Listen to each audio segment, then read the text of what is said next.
Bonjour les amis, j'espère que vous allez bien pour cette nouvelle vidéo. Et attention, j'allais oublier le plus important.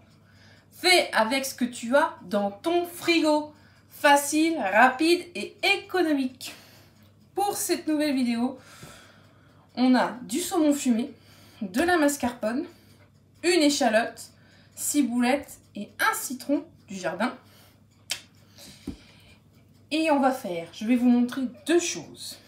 Ah oui, là, c'est cadeau.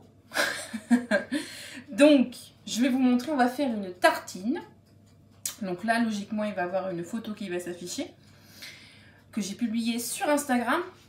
Comment ça, tu n'es pas inscrit à Instagram? Alors, abonne-toi. Apéro-entrée. Je répète, apéro-entrée. Donc, en fait, c'est une tartine avec, on va faire une crème à la mascarpone, échalote, ciboulette, citron, donc ce qui est là. Normalement, dans cette crème, au boulot, je le mets avec de la nette. Et moi, j'ai pas de la nette, donc on va mettre que de la ciboulette, ça fait pareil. Mais avec de la nette, ça rajoute encore un goût qui est assez sympa. Si vous en avez, c'est top.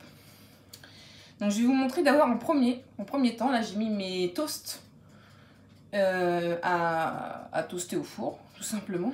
Comme ça, je vais pouvoir vous montrer comment on va faire des petits toasts au saumon et à la crème. Donc, on va commencer. J'ai récupéré ma maryse. Donc là, j'ai un pot de 250 g de mascarpone. Ne vous inquiétez pas, on ne va pas tout utiliser. Moi, je vais utiliser que la moitié. Je me base toujours sur 3-4 personnes.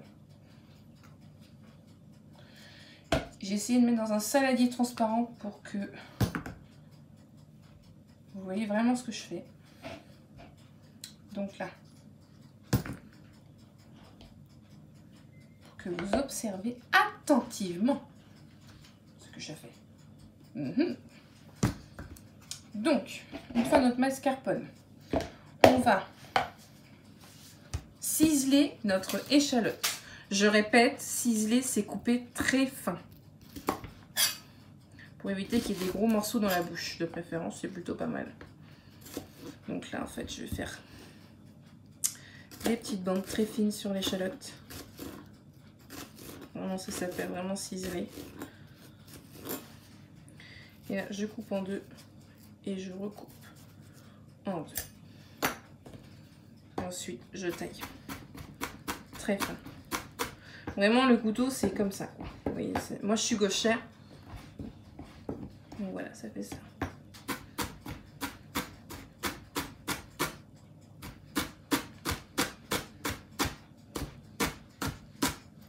Attention à vos doigts. Donc là, vous voyez, c'est très fin. Donc moi, j'aime bien recouper un petit peu pour vraiment que ça soit pas haché. C'est pas le but que ça soit non plus haché, si vous préférez, oui. Ouh là là, je peux vous dire que cette échalote là, elle développe là. Alors là, pour les sensibles, pour ceux qui épluchent des échalotes, des oignons, vous verrez à chaque fois. Franchement, moi, je suis hyper sensible et pourtant ça fait un petit moment que je travaille dans la restauration. C'est pire que jamais. Voilà, hop, on le met dedans, dans la mascarpone. On va mettre l'autre, du coup c'était dans la même. Pour les amateurs, franchement, l'idéal, on me dit tout le temps, mouille-toi les mains, faut que tu aies les mains glacées. Alors, on m'a dit tellement de trucs. Enfin bref, que moi, rien fait effet. Si vous avez une astuce, n'hésitez pas. Mais bon, moi, j'ai tout essayé. Je crois que franchement, il n'y a rien qui marche. Mais bon, ça prouve au moins la qualité du produit. En général, plus elle développe, ça prouve que plus elle développe l'odeur, pardon, excusez-moi, elle est forte. Et plus le goût va être intense et plus c'est du bon produit, quoi. C'est ce qu'on dit généralement.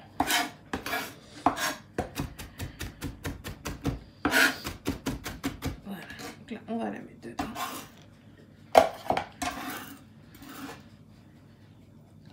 Donc une fois notre échalote coupée, les ciboulettes, bien sûr lavées, on va le couper très finement.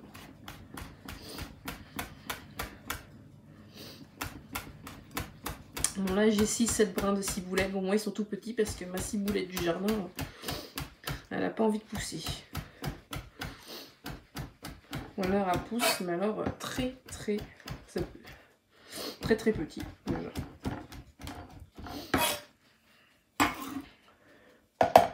Si vous en avez plus, vous pouvez en mettre plus. Là, donc là on va mélanger. Voilà. Vraiment en fait, parce que la mascarpone, beaucoup de gens disent que la mascarpone c'est vraiment pour les tiramisu. Par exemple, tiramisu, pardon, sinon on va m'engueuler. Moi je trouve pas, parce que ça fait aussi bien salé que le sucré, que ce qu'en soi quand on goûte le mascarpone, il n'y a pas tellement de goût que ça, c'est quand même fade. Donc bon, on peut l'assaisonner comme on veut. Donc c'est ça l'avantage. Donc voilà. Alors excusez-moi, il faut que j'aille me... Donc excusez-moi, pardon. Donc là, une fois que notre échalote et notre ciboulette sont mélangées, on va saler. Fleur de sel, comme j'aime. Donc on ne sait pas trop parce que le poisson est assez fumé. Et bien sûr, on va poivrer. Alors, il paraît que manger poivré, c'est très bon. Et on va dire que c'est sain. Il ne faut pas trop en abuser non plus. Et en plus, l'avantage de manger poivré, c'est il paraît que ça fait perdre du poids. Alors Marine qui est, si je me trompe pas, coach sportif, une très belle personne sur Instagram que j'ai rencontrée, que j'ai eu l'occasion de parler avec elle, qui a plein de conseils, plein d'astuces sportives, tout ça, enfin une super fille quoi, on peut tout lui demander. Donc j'attends ton petit commentaire Marine sur cette vidéo pour que tu nous dises bien que le poivre fait perdre un peu de cellulite. Ah, alors là je crois que je vais mettre 1 kg de poivre pour moi. Bon, arrêtons de blaguer. Continuons notre vidéo. Alors, donc là on mélange. Une fois que le mélange est fait, j'ai un citron de mon citronnier. Alors effectivement il est très petit. Bon bref, passons. Si vous avez un zesteur, vous pouvez prendre les zestes. Les zestes c'est vraiment la peau. Je vais... Ouais voilà. Vous voyez, c'est vraiment... C'est dessus la peau et c'est... Et avec un zesteur en fait ça va vraiment prendre que le zeste de citron. Sans gratter trop la pellicule blanche. Parce que la pellicule blanche c'est vraiment très acide et c'est... vraiment l'extrait du citron, c'est très fort. Donc il faut vraiment prendre juste le zeste. Vous pouvez le gratter donc avec un zesteur. Et moi, j'ai pas de zesteur. Oui, vous avez le droit de rire. Je coupe en deux mon citron et je vais mettre du jus. Alors, une fourchette serait la bienvenue. Donc j'ai trouvé ma fourchette. Donc on met un demi-citron en jus pour vous donner l'idée. Le petit noyau, non, c'est pas... On n'en veut pas, celui-là non plus. Voilà. Déjà ça va assouplir un peu notre appareil et ça va donner un bon petit goût. Voilà. Là, ça fait vraiment la texture d'une pâte à tartiner. Donc là on est bien. Oh, Meggy, c'est un peu le bordel là. Alors, une fois que notre appareil est prêt, en attendant, j'ai fait toaster mes toasts. Et toaster mes toasts, toi-même tu sais. Alors, je vais enlever la caméra. Nos toasts. Voilà.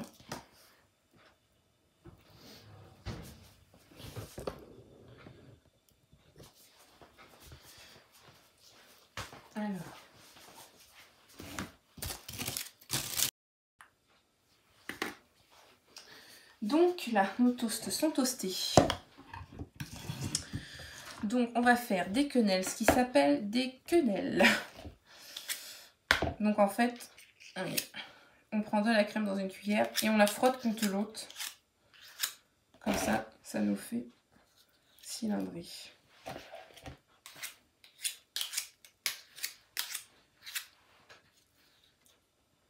Voilà. Et voilà. Alors attendez, bougez pas, je regarde à la caméra si ça fonctionne. Oui, ça fonctionne, c'est formidable. J'ai des petits bugs et je crois que c'est pour la première fois que je recommence la vidéo, donc j'espère que ça va aller. La fin, j'ai plus de saumon. Donc, vous avez du saumon.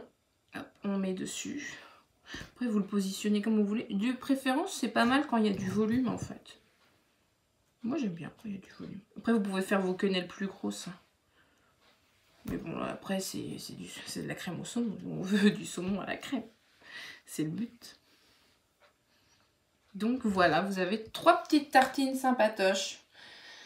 En apéro, bien sûr. Ou si vous pouvez le mettre avec une salade. En entrée, vous le faites en salade. Vous faites vraiment des plus grosses tartines. Là, vous faites vraiment une belle tartine. Par exemple, avec un pain de 4. Faire vraiment une grosse tartine et là c'est top. Et sinon, donc, que je peux vous faire, en fait, je repars sur le principe de mon ancienne vidéo, qui est le jambon blanc roulé au tartare. Là c'est pareil, avec des chutes de saumon, que si je peux vous montrer, mais alors là il me reste vraiment que dalle. De préférence si vous avez une belle tranche de saumon fine. Voilà, vous faites comme le roulé, vous mettez votre belle tranche. Vous mettez au milieu votre crème, pas forcément à la poche à douille, comme ça vous faites une petite quenelle, vous l'étalez. Et vous le roulez. Et voilà ce que ça fait. Ça fait des petits maquis au saumon, c'est pas mal. Très simple. Facile, hop, et c'est très très bon aussi. Hop, voilà, je vous le mets là, comme ça, pas mal, bien voir. Et voilà pour cette vidéo. Si tu as aimé cette vidéo, mets un clic sur le petit pouce en bas de la vidéo. Si tu as aimé la vidéo, c'est j'aime. J'aime, j'aime, j'aime, j'aime, j'aime, j'aime. Ça me permettra comme ça de savoir si et vous, bien sûr, si et tu et vous, aimez ce que je fais. Si vous aimez ce que je fais. Et aussi, ça me permet de voir aussi sur quoi je dois me référencer. Enfin, du moins sur quoi je dois travailler comme produit, que vous aimez bien et tout ça. Donc n'hésitez pas aussi à mettre en commentaire des questions, si vous avez des questions à poser déjà. Et si vous voulez aussi que je fasse des choses particulières que vous aimez, que vous aimeriez bien voir en vidéo, de travailler forcément d'une autre façon ou pas, parce que chacun a sa manière de travailler les produits. Donc voilà. Et bien sûr, abonne-toi sur ma chaîne Instagram, apéro-entrée. Je répète, apéro-entrée. Ça te permettra de voir aussi ce que je fais au restaurant. C'est-à-dire que je fais aussi des apéros et des entrées. Je fais les deux. Et je publie en fait ce que je fais là-bas. Donc c'est cool, ça permet d'avoir une autre vision. Et des choses qu'on peut faire aussi. Donc c'est cool, voilà. Voilà, pour moi c'est terminé. Et j'espère que tu as aimé. Et merci d'avoir regardé cette vidéo. Et n'oublie pas, fais avec ce que tu as dans ton frigo.